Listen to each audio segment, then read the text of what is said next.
রাজনৈতিক তর্ক বিতর্কে আওয়ামী লীগের দুর্নীতি, লুটপাট, নির্যাতন, নিপীড়ন সবকিছুই ধামাচাপা পড়ে যাচ্ছে বলে মন্তব্য করেছেন বিএনপির মহাসচিব মির্জা ফখরুল ইসলাম আলমগীর।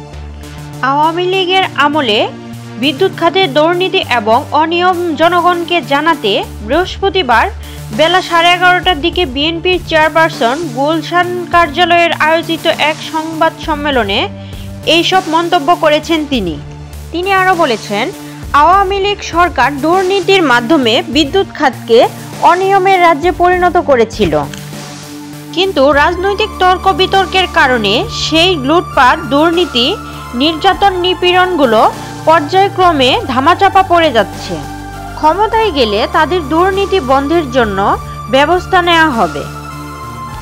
দীর্ঘ 17 বছরে বিদ্যুৎ খাতে আওয়ামী লীগের দুর্নীতি তুলে ধরেন বিএনপির স্থায়ী কমিটির সদস্য ইকবাল হাসান মোহাম্মদ টুকু। তিনি বলেছেন, আওয়ামী লীগের দুর্নীতি এবং লুটপাটের কারণে বিদ্যুৎ খাতে চরম অনিয়ম ঘটেছে। আওয়ামী লীগ সরকার 2009 সাল থেকে শুরু করে কৃত্রিম বিদ্যুৎ সংকট তৈরির মাধ্যমে জনমনে ভীতি সৃষ্টি করেছিলেন। দুর্নীতির চেহারা যেন তাদের জনগণের কাছে প্রকাশ না পায়।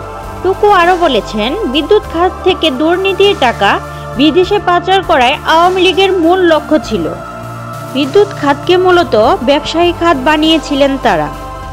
আওয়ামী লীগ দলটি ক্যাপাসিটি চার্জের নামে জনগণের পকেট থেকে টাকা বের করে নিয়ে গেছে।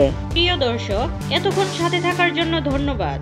এরকম আরও নিত্য নতুন সংবাদ পেতে আমাদের ওয়াইটিভি নিউজ চ্যানেলটি সাবস্ক্রাইব করুন এবং আপনাদের ভালো লাগলে লাইক, কমেন্ট, শেয়ার করে পাশেই থাকুন।